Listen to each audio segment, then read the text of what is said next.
तर आपण ही अगदी शुगर फ्री, मैदा फ्री अशी करंजी बनवलेली आहे। तर हे पहा किती सुंदर अशा आपल्या करंजा झालेल्या आहेत।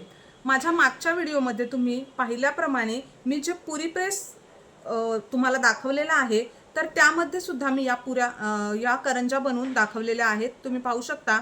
पण ह्या अगदी साईज छोटी होत होती, म्हणून मी ह्या अशा प्रकारे फक्त तुम्हाला दाखवण्यासाठी बनवलेल्या आहेत। तर या प्रमाणामध्ये अगदी ह्या अचूक प्रमाणामध्ये माझ्या ह्या 30 करंजा, ह्या मोठ्या साईजच्या 30 करंजा झालेल्या आहेत, तुम्ही पाहू शकता। तर तुम्ही अगदी लहान साईज केल्या तर तुमच्या 45 ते 50 एवढ्या करंजा नक्कीच होतील। तर अशा प्रकारे हे अचूक प्रमाण घेऊन तुम्ही सुद्धा ही शुगर फ्री अशी करंजी बनवून पहा, तुम्हाला हा व्हिडिओ नक्कीच आवडेल। तर ही करंजी किती छान क्रिस्पी कुरकुरीत अशी झालेली आहे, तर मी तुम्हाला तोडून सुद्धा दाखवते। तर ही पहा, हे पहा अगदी छान अशी कुरकुरीत आणि क्रिस्पी झालेली आहे, तुम्ही पाहू शकता। हे पहा, आणि ही अशीच कुरकुरीत अशी राहते, हे पहा। तर तुम्ही सुद्धा या अशा प्रकारे रेसिपी नक्की बनवून पहा आणि कमेंटमध्ये सांगा तुम्हाला ही रेसिपी कशी वाटली। तर आज आपण दिवाळी फराळामधील अगदी महत्त्वाचा असा फराळ बनवणार आहोत। तर तुम्ही यावरून समजलाच असाल की तो कोणता आहे। तर हो, आपण आज करंजी बनवणार आहोत। कारण दिवाळी फराळामध्ये करंजीला महत्त्व सुद्धा तेवढंच आहे आणि करंजीशिवाय दिवाळी फराळ नाही असं आपण म्हणतो। जी संपेपर्यंत खुसखुशीत राहील आणि शुगर फ्री, यामध्ये आपली स्पेशालिटी ही असेल की ही आपली करंजी शुगर फ्री असेल, म्हणजे डायबेटीसवाले सुद्धा ही खाऊ शकतात। तर ही कशी बनवायची तर ते आपण पाहूया। चला तर मग रेसिपीला सुरुवात करूया। तर इथे आपण मैद्याचा सुद्धा वापर करणार नाहीयेत। तर इथे मी हा 1 कप गव्हाचं पीठ घेतलेला आहे आणि 1 कप हा बारीक रवा घेतलेला आहे। तर हा आपण मिक्स करून घेऊया, मीठ घालूया आणि थोडं थोडं पाणी घालून हे मिक्स करून घेऊया। यामध्ये आपण सोडा घालणार नाहीयेत, मोहन सुद्धा घालणार नाहीयेत। आता इथे तुम्ही हे पीठ मळायला दुधाचा वापर करू शकता, पण दूध वापरल्याने काय होतं की आपली करंजी ही जास्त दिवस टिकत नाही, म्हणजे आपण अगदी ती 10 ते 12 दिवस असं ठेवू शकतो। म्हणून मी इथे दुधाचा सुद्धा वापर न करता पाण्यामध्येच हे पीठ मळून घेणार आहे। तर हे पहा, आपलं हे पीठ मळून झालेलं आहे, तुम्ही पाहू शकता। हे पहा अशा प्रकारे इथे आपल्याला खूप कडक पीठ मळायचं नाहीये। तर मला हे 2 वाटी पीठ मळायला हे तुम्ही पाहू शकता एवढं पाणी लागलेलं आहे, म्हणजे अगदी 2 चमचे पाणी राहिलेलं आहे। हे पहा, इथे आपल्याला पीठ जास्त कडक अशासाठी नाही करायचं आहे, आपण यामध्ये रवा घातलेला आहे आणि तो रवा फुलतो आपण जेव्हा पीठ मळून ठेवू, म्हणून मग ते पीठ आपलं कडक होऊ शकतं, म्हणून आपण थोडंसं नरमच मळलेलं आहे। आता इथे आपण तेलाचा सुद्धा अगदी कमी वापर करणार आहेत, तेल किंवा तुपाचा सुद्धा। तर यामध्ये मी मोहन सुद्धा घातलेलं नाहीये। तर आता मी थोडंसं अगदी तूप लावून याला ठेवणार आहे आणि आता यावर मी झाकण ठेवून हे 10 ते 15 मिनिटं आपण हे साईडला ठेवूया आणि आपण सारण बनवून घेऊया। तर हे पहा, इथे मी हे सुकं खोबरं असं बारीक किसून घेतलेलं आहे। तर हे मी 2 वाटी घेतलेलं आहे आणि बाकी आपल्याला साहित्य काय लागणार आहे तर ते आपण पाहूया। इथे मी खसखस घेतलेली आहे आणि ह्या सुकामेवा आहे, जो तुम्ही तुमच्या आवडीने घेऊ शकता। इथे मी काजू, चारोळी, बदाम आणि पिस्ता घेतलेला आहे आणि वेलची पूड घेतलेली आहे आणि इथे मी ही खारीक पावडर घेतलेली आहे। तर इथे ही विकतची पावडर सुद्धा मिळते किंवा तुम्ही जे खारीक असतात त्याच्या बिया काढून मिक्सरमध्ये सुद्धा बारीक करून घेऊ शकता। ही पहा अशा प्रकारे।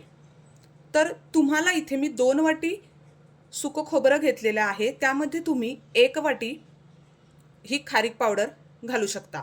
तुम्हाला जर त्याचा गोडवा जास्त वाढवायचा असेल तर तुम्ही ही अजून जास्त घालू शकता आणि आपल्याला इथे चवीनुसार मीठ लागणार आहे।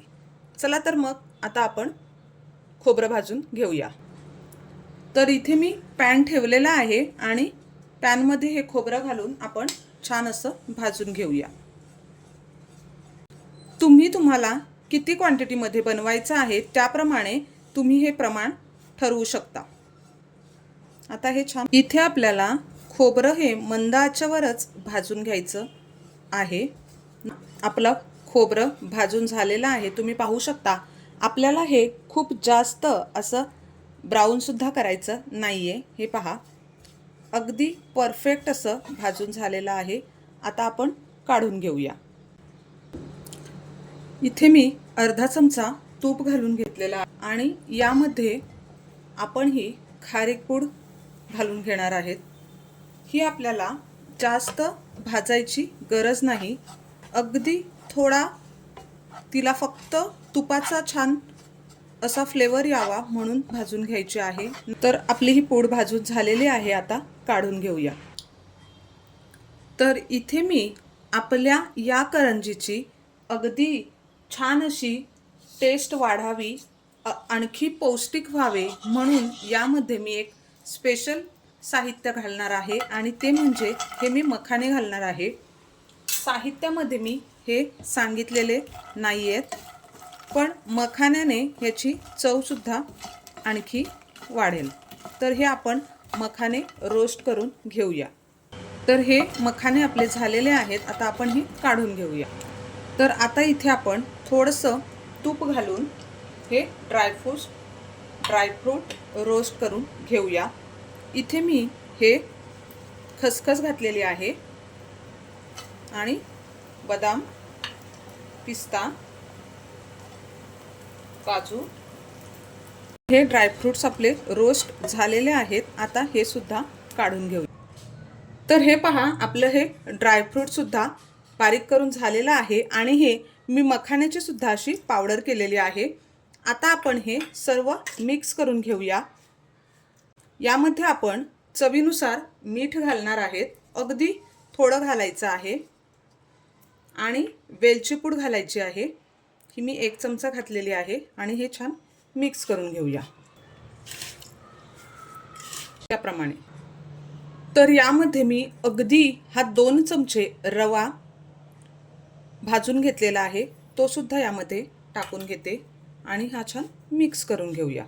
तर आपलं आता सारण रेडी आहे, आपण करंजी बनवून घेऊया।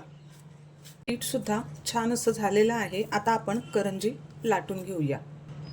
तर मी असा हा गोळा बनवून घेतलेला आहे। आता याचे आपण असे छोटे छोटे गोळे करून घेऊया।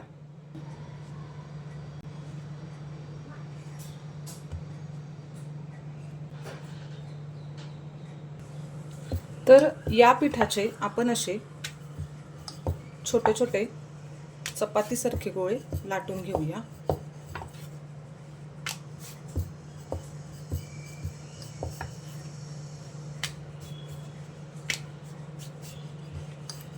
अशाच प्रकारे मी बाकी सुद्धा लाटून घेते। तर हे पहा, आता या पोळीवर आपण असं पीठ भुरभुरवून घेणार आहे। आपण इथे साठा वगैरे अजिबात वापरणार नाहीयेत आणि यावरही आपण दुसरी पोळी ठेवून घेऊया। तुम्हाला हवं असल्यास तुम्ही इथे तूप किंवा तेलाचा वापर करू शकता। तर यावर मी अशा ह्या 3 पोळ्या ठेवून हे पीठ भुरभुरवून घेतलेलं आहे।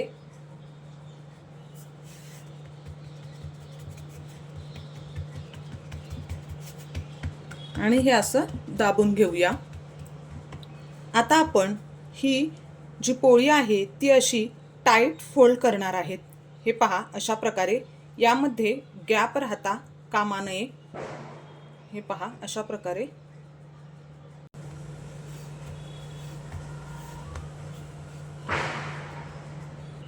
आता आपण याचे सारख्या साइजचे असे गोळे करून घेणार आहेत। हे पहा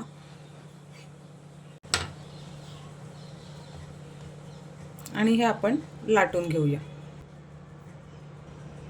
तर हे आपण अशा प्रकारे हे गोळे लाटून घेऊया। तर यामध्ये आपण आता हे सारण भरून घेऊया।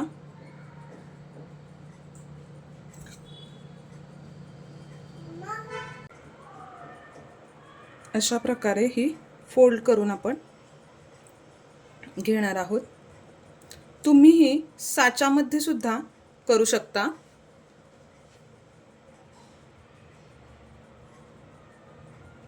पण मला अशी करायला इझी वाटते। अशा फोकनी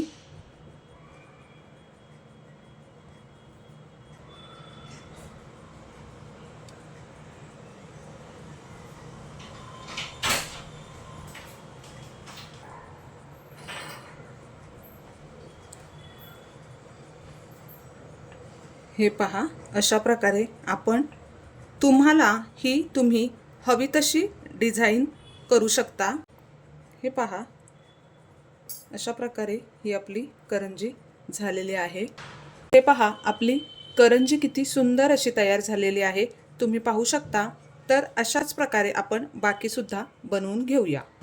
तर या पहा या अशा प्रकारे तयार झालेल्या आहेत। आता आपण तळून घेऊया।